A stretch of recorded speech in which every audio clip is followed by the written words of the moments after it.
देवों के गुरु बृहस्पति जी, तुम महाज्ञान के सागर हैं।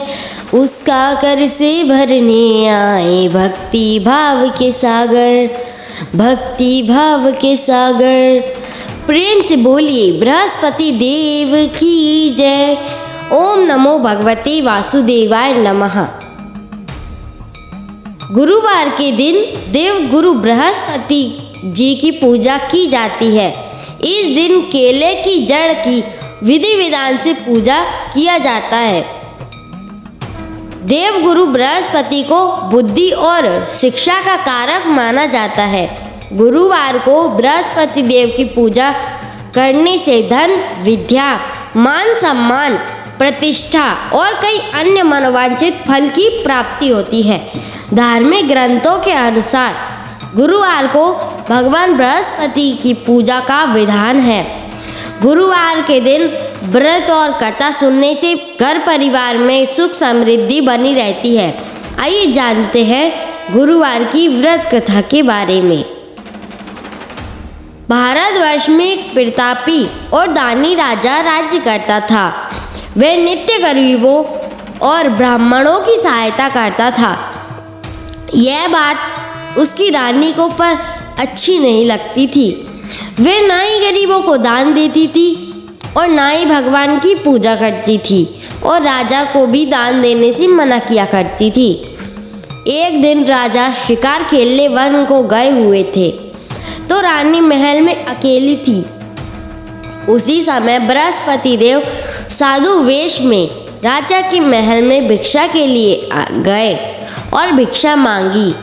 रानी ने भिक्षा देने से इनकार किया और कहा, हे साधु महाराज, मैं तो दान पुण्य से तंग आ गई हूँ। मेरे पति सारा धन लुटाते रहते हैं। मेरी इच्छा है कि हमारा सारा धन नष्ट हो जाए, फिर ना रहेगा बांस, ना बजेगी बांसुरिया। साधु ने कहा, देवी तुम तो बड़ी विचित्र हो। धन संतान तो सभी चाहते हैं, पुत्र और लक्ष्मी तो पापी के घर भी होनी चाहिए। यदि तुम्हारे पास अधिक धन है तो भूखे को भोजन दो, प्यासे के लिए प्याऊ बनवाओ, मुसाफिरों के लिए धर्मशालाएं खुलवाओ। जो निर्धन अपनी कुंवारी कन्याओं का विवाह नहीं कर सकते उनका विवाह करा दो। ऐसे कई काम हैं जिनके करने से तुम्हारा यश लोक परलोक में फैलेगा। परंतु रानी पर उपदेश का कोई प्रभाव न पड़ा। वह बोली, महाराज आप मुझे कुछ ना समझाएं। मैं ऐसा धन नहीं चाहती कि जो हर जगह बांटती फिरूं। साधु ने उत्तर दिया, यदि तुम्हारी ऐसी ही इच्छा है तो तथास्तु। तुम ऐसा करना कि बृहस्पतिवार को घर लीपकर पीली मिट्टी से अपना सिर धोकर स्नान करना, भट्टी चढ़ाकर कपड़े धोना। ऐसा करने से आपका सारा धन नष्ट हो जाएगा। इतना कहकर वे साधु महाराज वहाँ से आलोप हो गए। साधु के अनुसार कई बातों को पूरा करते हुए रानी को केवल 3 बृहस्पतिवार ही बीते थे कि उनकी सारी धन संपत्ति नष्ट हो गई। भोजन के लिए राजा का परिवार तरसने लगा। तब एक दिन राजा ने रानी से बोले कि हे रानी, तुम यहीं रहो, मैं दूसरे देश को जाता हूँ, क्योंकि यहाँ पर सभी लोग मुझे जानते हैं, इसीलिए मैं कोई छोटा काम तो नहीं कर सकता। ऐसा कहकर राजा परदेश चला गया। वहाँ वह जंगल से लकड़ी काट कर लाता और शहर में बेचता। इस तरह वह अपना जीवन व्यतीत करने लगा। इधर राजा के उपदेश परदेश जाते ही रानी और दासी दुखी रहने लगे। एक बार जब रानी और दासी को 7 दिन तक बिना भोजन रहने के ही पड़ा तो रानी ने अपनी दासी से कहा, हे दासी, पास ही के नगर में मेरी बहन रहती है। वह बड़ी धनवान है, तो उसके पास जा और कुछ ले आ, ताकि थोड़ी बहुत गुजर बसर हो ही जाए। दासी रानी की बहन के पास गई। उस दिन गुरुवार था और रानी की बहन उस समय बृहस्पतिवार की व्रत कथा सुन रही थी।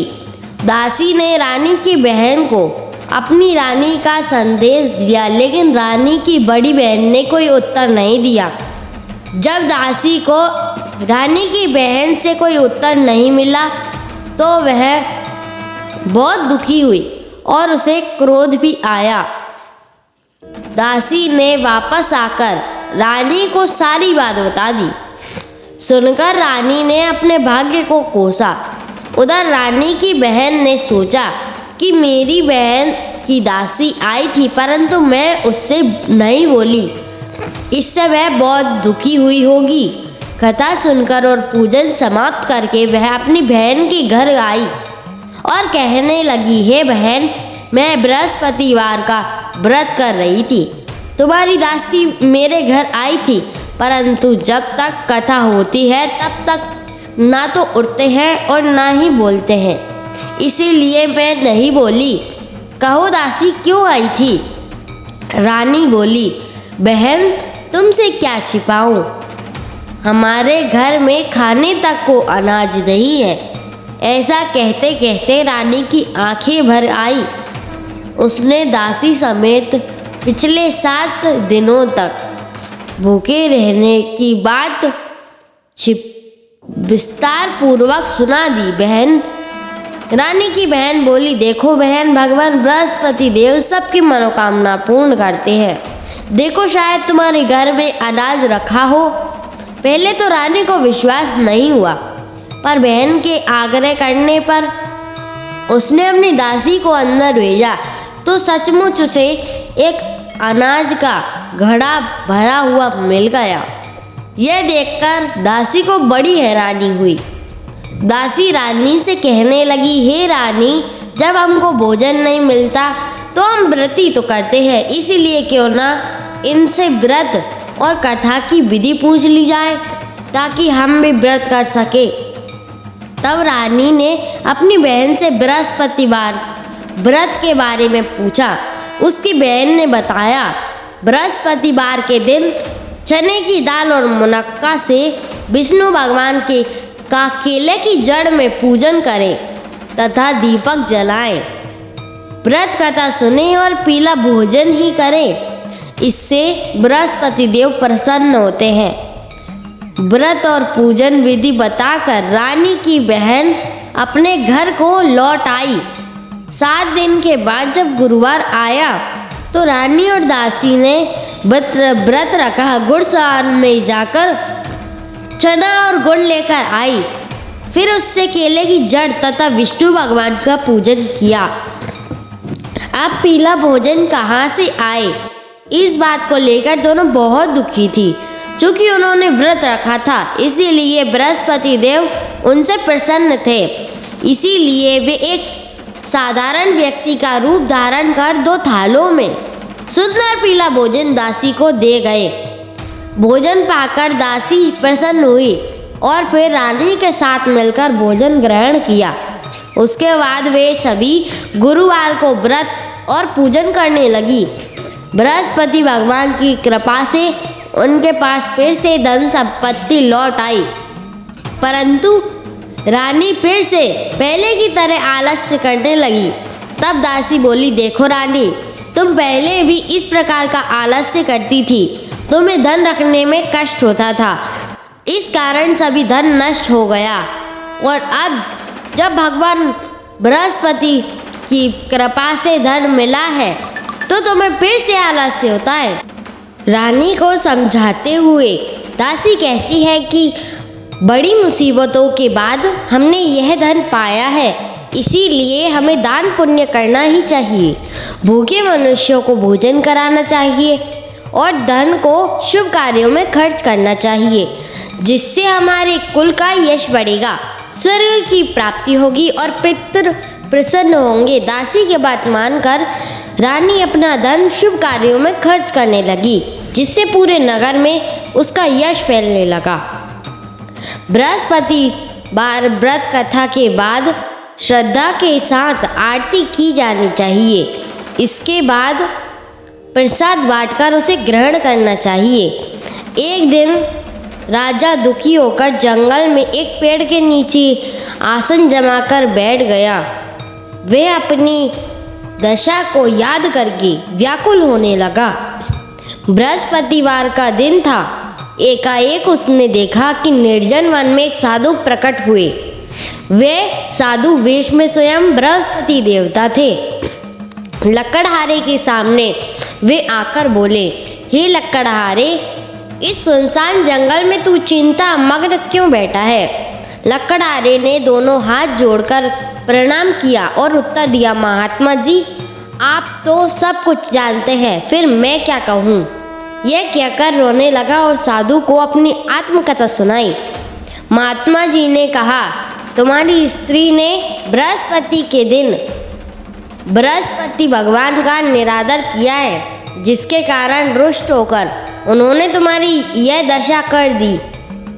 अब तुम चिंता को दूर करके मेरे कहने पर चलो तो तुम्हारे सब कष्ट दूर हो जाएंगे और भगवान पहले से भी अधिक धन संपत्ति देंगे। तुम बृहस्पति के दिन कथा किया करो। 2 पैसे के चने मुनक्का लाकर उसका प्रसाद बनाओ और शुद्ध जल से लोटे में शक्कर मिलाकर अमृत तैयार करो। कथा के पश्चात सारे परिवार और सुनने वाले प्रेमियों के में अमृत व प्रसाद बांटकर आप भी ग्रहण करो। ऐसा करने से भगवान तुम्हारी सब मनोकामनाएं पूर्ण करेंगे। साधु के ऐसे वचन सुनकर लकड़हारा बोला, हे प्रभु, मुझे लकड़ी बेचकर इतना पैसा नहीं मिलता जिससे भोजन के उपरांत कुछ बचा सकूं। मैंने रात्रि में अपनी स्त्री को व्याकुल देखा है। मेरे पास कुछ भी नहीं जिससे मैं उसकी खबर मांग सकूं। साधु ने कहा, हे लकड़हारे, तुम किसी बात की चिंता मत करो। बृहस्पति के दिन तुम रोजाना की तरह लकड़ियां लेकर शहर को जाओ। तुमको रोज से दोगुना धन प्राप्त होगा, जिससे तुम भली भांति भोजन कर लोगे तथा बृहस्पति देव की पूजा का सामान भी आ जाएगा। इतना कहकर साधु आलोप हो गए। धीरे धीरे समय व्यतीत होने लगा। फिर वही बृहस्पतिवार का दिन आया। लकड़हारा जंगल से लकड़ी काटकर किसी शहर में बेचने गया। उसे उस दिन और दिन से अधिक पैसा मिला। राजा ने गुड़ और चना आदि लेकर गुरुवार का व्रत किया। उस दिन से उसके सभी क्लेश दूर हुए। परंतु जब दोबारा गुरुवार का दिन आया तो बृहस्पतिवार का व्रत करना वह भूल गया। इस कारण बृहस्पति भगवान नाराज हो गए। उस दिन उस नगर के राजा ने विशाल यज्ञ का आयोजन किया तथा शहर में यह घोषणा करा दी कि कोई भी मनुष्य अपने घर में भोजन न बनावे और न आग जलावे। समस्त जनता मेरे यहाँ भोजन करने आवे। इस आज्ञा को जो नहीं मानेगा उसे फांसी की सजा दे दी जाएगी। इस तरह की घोषणा संपूर्ण नगर में करवा दी गई। राजा की आज्ञा अनुसार शहर के सभी लोग भोजन करने गए, लेकिन लकड़हारा कुछ देर से पहुंचा, इसीलिए राजा उसको अपने घर लिवा ले गए और ले जाकर भोजन करा रहे थे तो रानी की दृष्टि उस खूंटी पर पड़ी जिस पर उसका हार लटका हुआ था। वह वहाँ पर दिखाई नहीं दिया। रानी ने निश्चय किया कि मेरा हार इस मनुष्य ने चुरा लिया। उसी समय सिपाहियों को बुलवाकर उसको कारागार में डाल दिया। जब लकड़हारा कारागार में पड़ गया और बहुत दुखी होकर विचार करने लगा कि ना जाने कौन से पूर्व जन्म के कर्म से मुझे यह दुख प्राप्त हुआ है, और उसी साधु को याद करने लगा जो कि जंगल में मिला था। उसी समय तत्काल बृहस्पति देव साधु के रूप में प्रकट हुए और उसकी दशा को देखकर कहने लगे, अरे मूर्ख, तूने बृहस्पति देव की कथा नहीं करी, इस कारण तुझे दुख प्राप्त हुआ है। अब चिंता मत कर। बृहस्पतिवार के दिन कारागार के दरवाजे पर 4 पैसे पड़े मिलेंगे। उससे तू बृहस्पति देव की पूजा करना तथा सभी कष्ट तेरे दूर होंगे। बृहस्पति के दिन उसे 4 पैसे मिले। लक्कड़हारे ने कथा कही। उसी रात्रि को बृहस्पति देव ने उस नगर के राजा को स्वप्न में कहा, हे राजा, तुमने जिस आदमी को कारागार में बंद किया है वह निर्दोष है। वह राजा है, उसे छोड़ देना। रानी का हार उसी खूंटी पर लटका है। अगर तू ऐसा नहीं करेगा मैं तो तेरे सारे राज्य को नष्ट कर दूंगा। इस तरह रात्रि के स्वप्न को देखकर राजा प्रातः काल उठा और खूंटी पर हार देखकर लक्कड़हारे को बुलवाकर क्षमा याचना मांगी तथा लक्कड़हारे को योग्य वस्त्र सुंदर आभूषण देकर विदा कर दिया। बृहस्पति देव की आज्ञानुसार लक्कड़हारा अपने नगर को चल दिया। जब राजा ने अपने नगर के निकट पहुंचा तो उसे बड़ा आश्चर्य हुआ। नगर में पहले से अधिक बाग, तालाब, कुएं तथा बहुत सी धर्मशाला, मंदिर आदि बन गई हैं।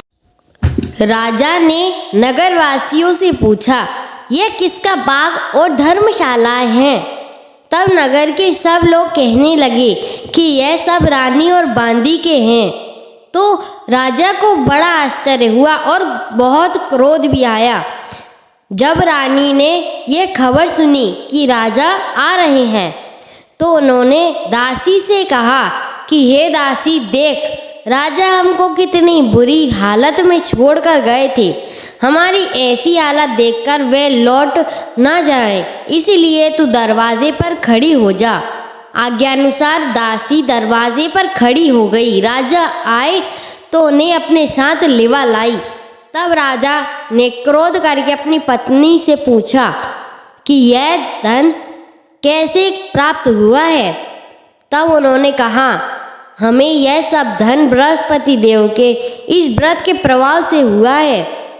राजा ने निश्चय किया कि 7 रोज बाद तो सभी बृहस्पति देव का पूजन करते हैं, परंतु मैं प्रतिदिन में 3 बार कहानी तथा रोज व्रत किया करूँगा।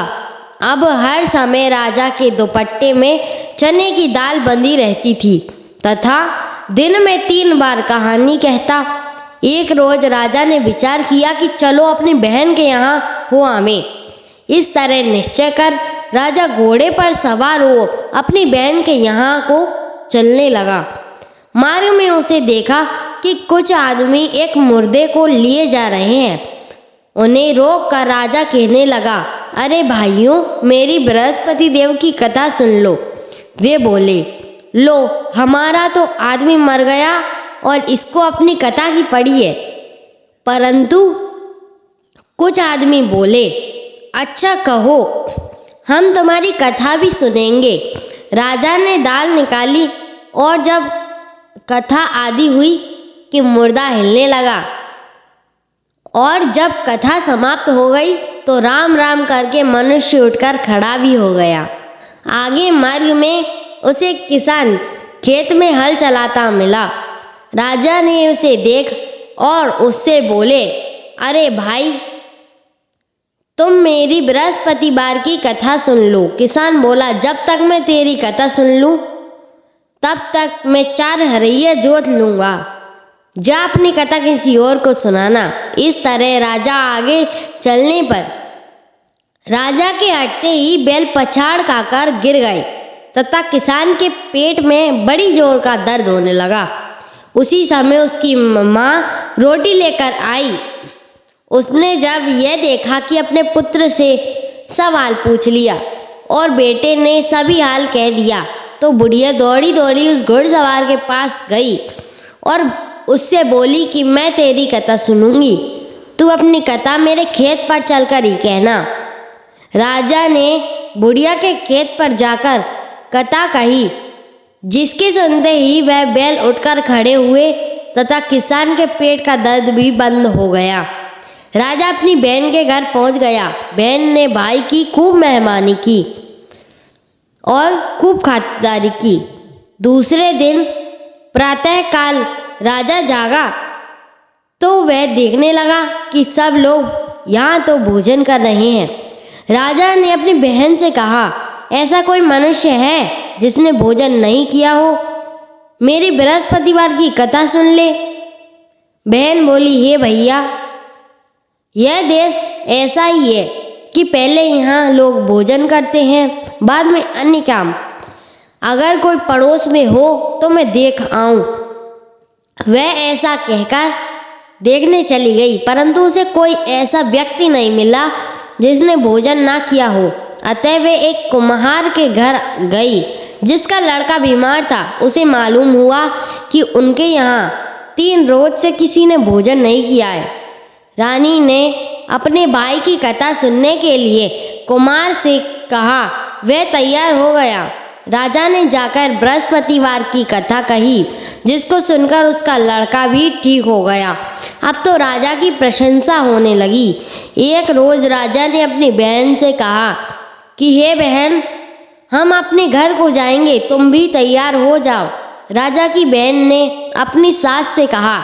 सास ने कहा, हाँ हाँ चली जा, परंतु अपने लड़कों को मत ले जाना, क्योंकि तेरे भाई की कोई औलाद नहीं है। बहन ने अपने भाई से कहा, हे भैया, मैं तो चलूंगी, पर कोई बालक नहीं जाएगा। राजा बोला, जब कोई बालक ही नहीं चलेगा तो तुम भी क्या करोगी? बड़े दुखी मन से राजा अपने नगर को लौट आया। राजा ने अपनी रानी से कहा, हम निर्वंश हैं, हमारा मुंह देखने का धर्म नहीं है और कुछ भोजन आदि नहीं किया। रानी बोली, हे प्रभु, बृहस्पति देव ने हमें सब कुछ तो दिया है, वे हमें औलाद अवश्य देंगे। उसी रात को बृहस्पति देव ने राजा के स्वप्न में आकर कहा, हे राजा, उठ और सारी सोच को त्याग दे, तेरी रानी गर्भ से है। राजा की यह बात सुनकर वह बड़ी खुश हुई। 9वें महीने में उसके गर्भ से एक सुंदर पुत्र पैदा हुआ। जब राजा बोला, हे रानी, स्त्री बिना भोजन के तो रह सकती है, पर बिना कहे नहीं रह सकती। जब मेरी बहन आवे तुम उससे कुछ कहना मत। रानी ने सुनकर हाँ कर दिया। जब राजा की बहन ने यह शुभ समाचार सुना तो वह बहुत खुश हुई तथा बधाई लेकर अपने बहन के घर आई। अपने भाई के घर आने के बाद आई तो रानी ने कहा, घोड़ा चढ़कर तो नई गधा चढ़ी आई। राजा की बहन बोली, भाभी, मैं इस प्रकार ना कहती तो तुम्हें औलाद कैसे मिलती? बृहस्पति देव ऐसे ही है, जैसे जिसके मन में कामनाएं हैं सभी को पूर्ण करते हैं, जो सद्भावना पूर्वक बृहस्पतिवार का व्रत करता है एवं कथा पढ़ता अथवा सुनता एवं दूसरों को सुनाता है, बृहस्पति देव उसकी सभी मनोकामनाएं पूर्ण करते हैं। भगवान बृहस्पति देव उसकी सदैव रक्षा करते हैं।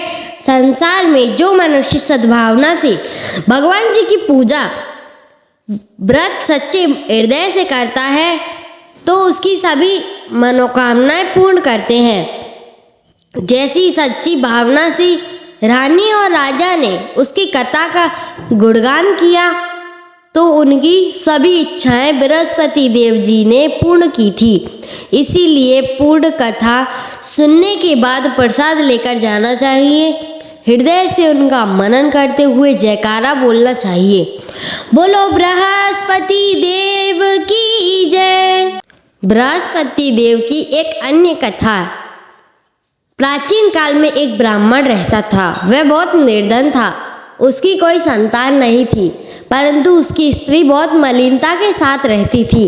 वह ना ही स्नान करती, ना किसी देवता का पूजन करती थी। इससे ब्राह्मण देवता बड़े दुखी थे। बेचारे बहुत कुछ करते, किंतु उसका कुछ परिणाम न निकला। भगवान की कृपा से ब्राह्मण की स्त्री के कन्या रूपी रत्न पैदा हुआ।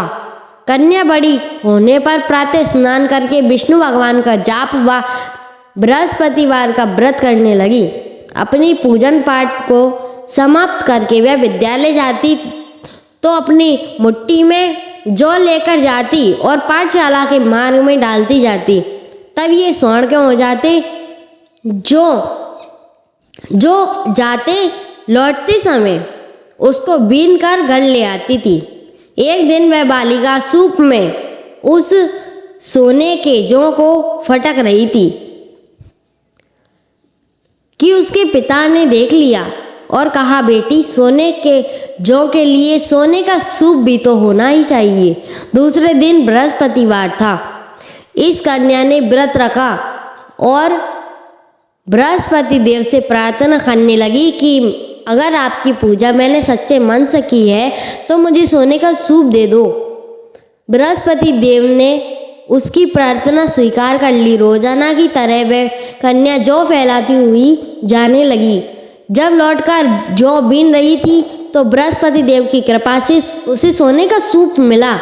उसे वह घर ले आई और उसमें जौ साफ करने लगी, परंतु उसकी माँ का वही ढंग रहा। एक दिन की बात है कि वह कन्या सोने के सूप में जौ साफ कर रही थी। उस समय उस शहर का राजपुत्र वहां से होकर निकला। इस कन्या के रूप और कार्य को देखकर मोहित हो गया तथा अपने घर आकर भोजन तथा जल त्याग कर उदास होकर लेट गया। राजा को इस बात का पता चला तो वे अपने प्रधानमंत्री के साथ उसके पास गए और बोले, हे बेटा, तुम्हें किस बात का कष्ट है? किसी ने अपमान किया है अथवा और कारण हो सो वो हमसे कहो। मैं वही कार्य करूँगा जिससे तुम्हें प्रसन्नता होगी। अपने पिता की राजकुमार ने बात सुनी तो वह बोला, आपकी कृपा से मुझे किसी बात का दुख भी नहीं है, ना किसी ने मेरा अपमान किया है, परंतु मैं उस लड़की से विवाह करना चाहता हूँ जो सोने के सूप में जौ फटक कर साफ करती है। यह सुनकर राजा में आश्चर्य में पड़ गया और बोला, हे बेटा, इस तरह की कन्या का पता तुम ही लगाओ, मैं तुम्हारे विवाह उसके साथ अवश्य करवा दूंगा।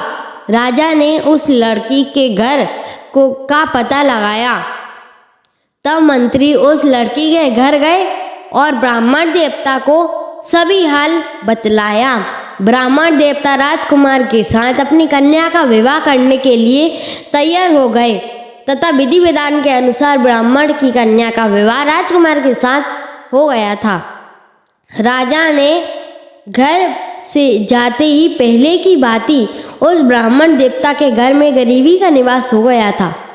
अब भोजन के लिए भी अन्य बड़ी मुश्किल से मिलता था। एक दिन दुखी होकर ब्राह्मण देवता अपनी पुत्री के पास गए। बेटी ने पिता की दुखी अवस्था को देखा और अपनी माँ का हाल पूछा। तब ब्राह्मण ने सभी हाल कहा। कन्या ने बहुत सा धन देकर अपने पिता को विदा कर दिया। इस तरह ब्राह्मण का कुछ समय सुखपूर्वक व्यतीत हुआ। कुछ दिन बाद कन्या के फिर वहीं हाल हो गया। ब्राह्मण फिर अपनी कन्या के यहाँ गया और सारा हाल कहा तो लड़की बोली, हे पिताजी, आप माताजी को यहाँ लिवा लाओ, मैं उसे विधि बता दूंगी जिससे गरीबी दूर हो जाए। वह ब्राह्मण देवता अपनी स्त्री को लेकर पहुँचे तो अपनी माँ को समझाने लगी, हे माँ, तुम प्रातः काल स्नान करके स्नान आदि करके विष्णु भगवान का पूजन करो तो सब दरिद्रता दूर हो जाएगी। परंतु उसकी माँ ने एक भी बात नहीं मानी और प्रातः काल उठकर अपनी पुत्री के बच्चों की जूठन को खा लिया। इससे उसकी पुत्री को भी बहुत क्रोध आया और एक रात को उसने कोठरी से सभी सामान निकाल दिया और अपनी माँ को उसमें बंद कर दिया।